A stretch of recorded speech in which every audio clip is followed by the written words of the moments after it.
Last time we spoke was about the testimonial, of course, Saturday morning, the big World Cup breakfast.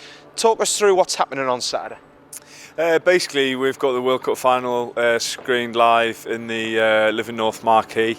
There's a big bar there. You get a bacon sandwich and a beer, coffee or a soft drink on your entry, and there's going to be loads of music and bits and bobs going on, so it should be a fun morning. This is certainly the first time I'm seeing the marquee. It's bigger than I thought it would be. What's your impressions of it? Yeah, I just remember from last year being fairly large, but looking at it now while it's empty, it looks absolutely massive. So should be able to get plenty of people in there. It'll be an awesome atmosphere. How are the ticket sales going so far? Yeah, I think they've been going well already, but then England winning on Saturday's really given us a boost, and we're hoping to get a decent crowd down there. If we do get a decent crowd, what do you reckon the atmosphere is going to be like in there? Bearing in mind it is England now in the final against South Africa. I don't know if you'll be able to hear much, to be fair. It'll be pretty electric. Hopefully I'll be playing in the Jersey game, but if not, I'll be right in the mix. Hopefully in the middle of that atmosphere. Talk us through whose idea it was and where did the idea originally come from? Just having a chat with our testimonial committee, and then I remember Big Dino came up. He said, "Oh, have you thought about the Rugby World Cup final and doing anything with that?" And then it just happened to coincide with the Living North tent being up here and available before all that kicked off. And thankfully they've and kindly they've allowed us to use this for this event, and hopefully it'll be a really good one. We had a big trip down to Cornwall, of course, at the weekend, but did you get together with any of the boys to watch on Saturday morning, that semi-final? Unfortunately, we had a gym session and we had our captain's run sort of in the middle of it, so we were trying to pick up bits and bobs.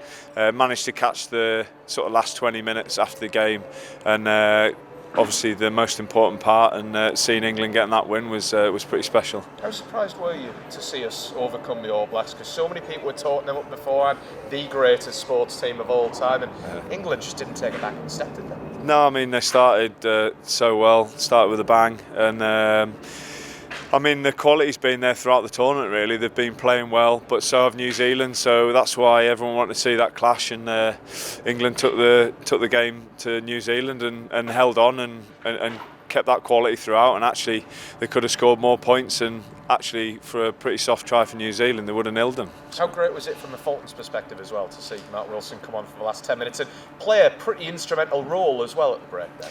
Yeah, I mean one of his first involvements was a key turnover. I remember I drove back to the house and I was screaming for him.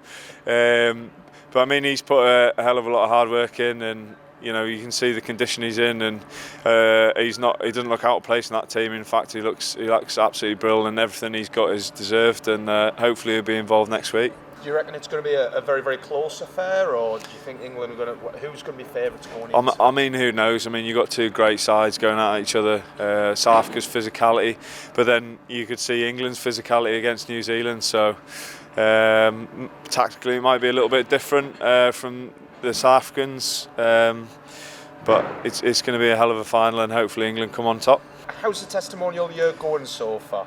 Yeah, we had a great launch at Spanish City, which is the last time I seen you, which went really well. Just gave us a good kick-off, and this is our first major event up in Newcastle. We've had a couple of dinners down in London, which went really well as well. So hopefully if this goes well, it just gives us a real nice boost kicking off into the end of the year and into things next year.